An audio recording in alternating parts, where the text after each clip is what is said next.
할렐루야.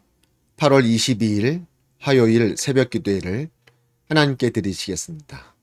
다 함께 기도하시겠습니다. 아버지 감사합니다. 이 아침에 저희를 깨워주사 주님을 예배하게 하시고 주님을 예배함으로 하루의 삶을 시작할 수 있도록 인도하여 주시니 감사합니다. 주여, 이 시간 우리가 주님께 나아갈 때 영과 진리로 주님을 예배하기 원하오니 우리의 이 예배를 기뻐 받아 주시옵소서. 우리 모든 예배자들 심령마다 주님 말씀하여 주시옵소서. 감사를 드리며 예수님의 이름으로 기도드립니다. 아멘. 이 시간 함께 찬양하시겠습니다. 오늘 함께 부르실 찬양은 우리 복음성가 거룩하신 하나님 함께 찬양하시겠습니다.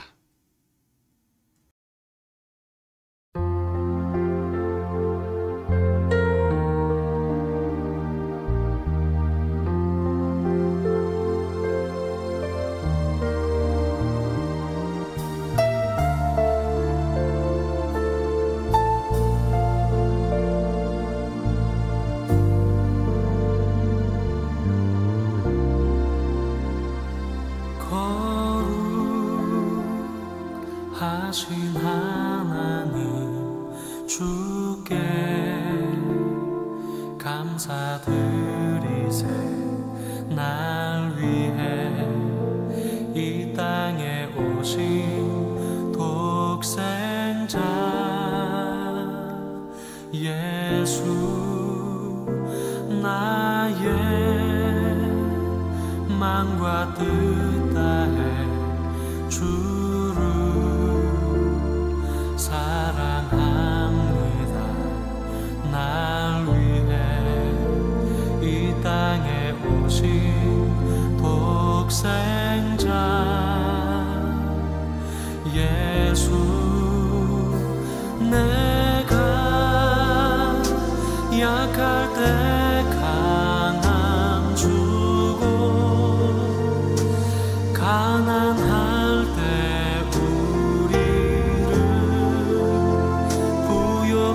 하신 나의 주 감사. 내가 약할 때 강함 주고 가난할 때 우리를 부욕해 하신 나의 주 감사.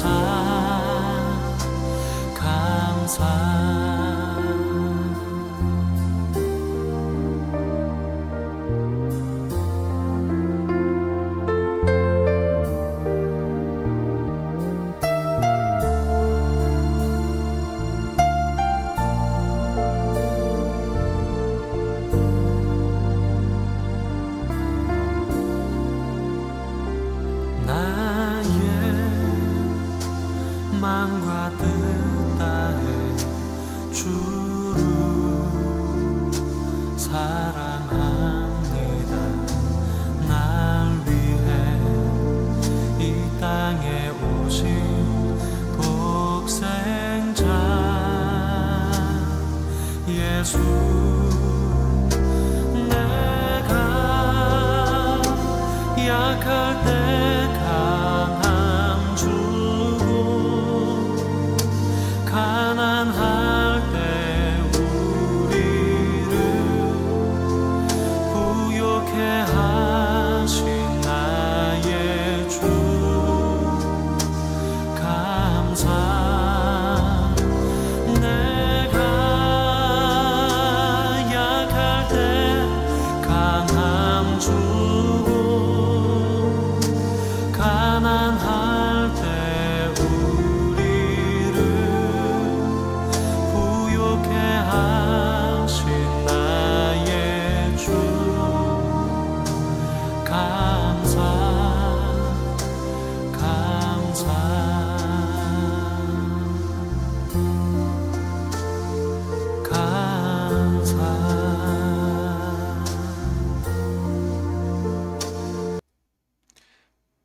이 시간 함께 말씀을 보시겠습니다.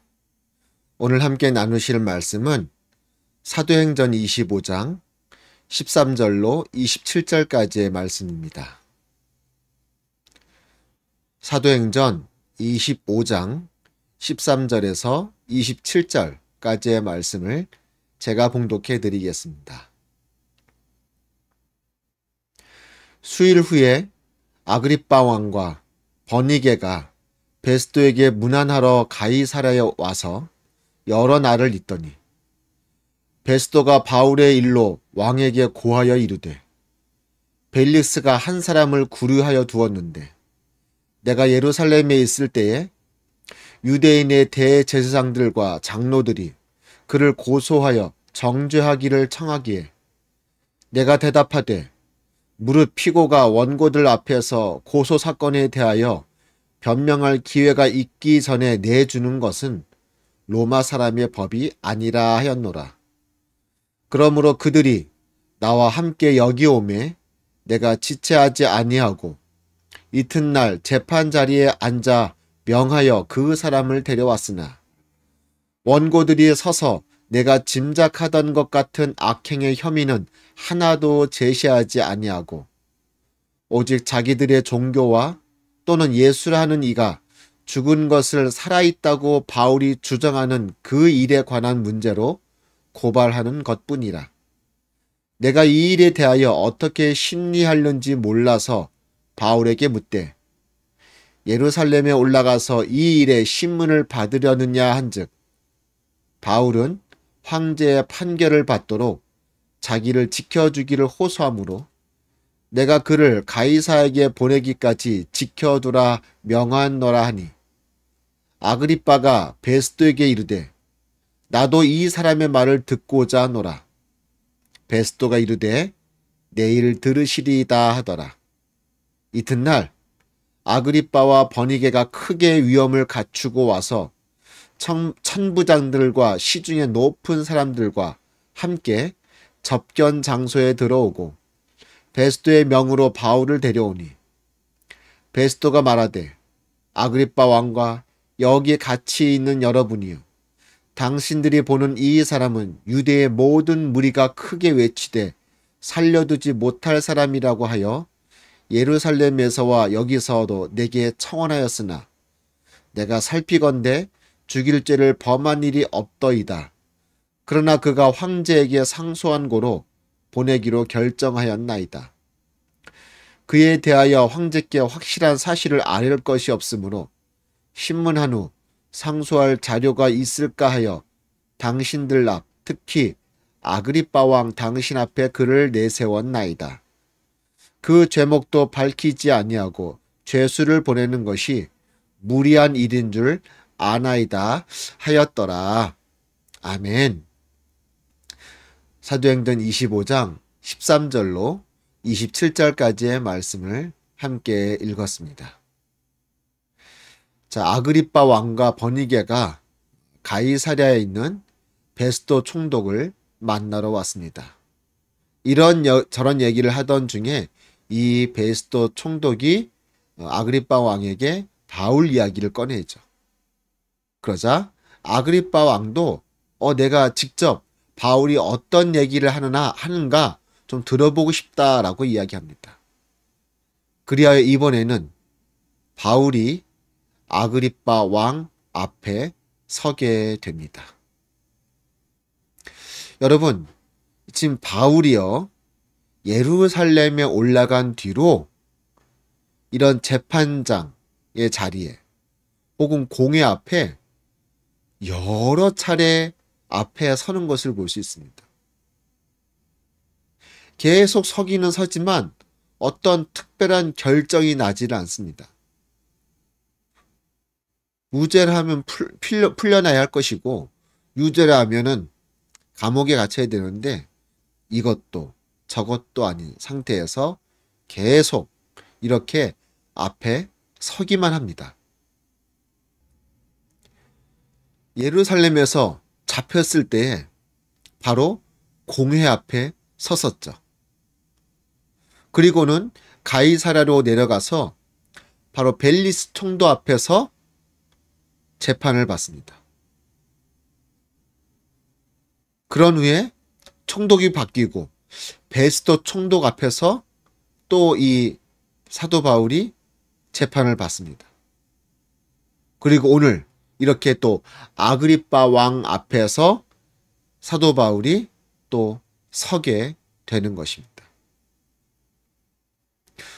여러분, 어떤 결론도 나지 아니하고 계속 재판정의 자리에 많은 사람들의 그 공회 앞에 서게 되는 이 바울의 모습을 보게 됩니다.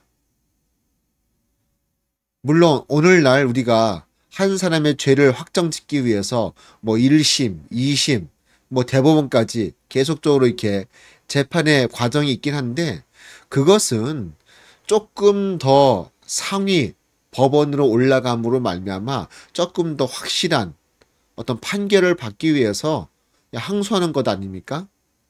근데 사도 바울은 그런 것도 아닙니다.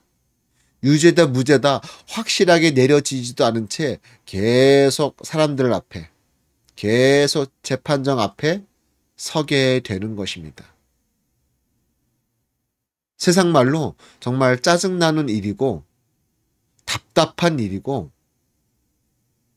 이게 무슨 동물도 훈련시키는 것도 아니고 어찌할 바를 알 수 없는 그런 상황에 사도 바울이 계속 처하게 되는 것입니다.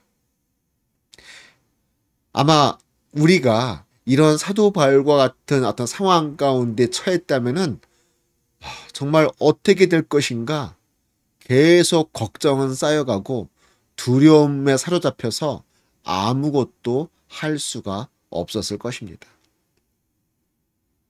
근데 사도 바울은 어떻게 합니까?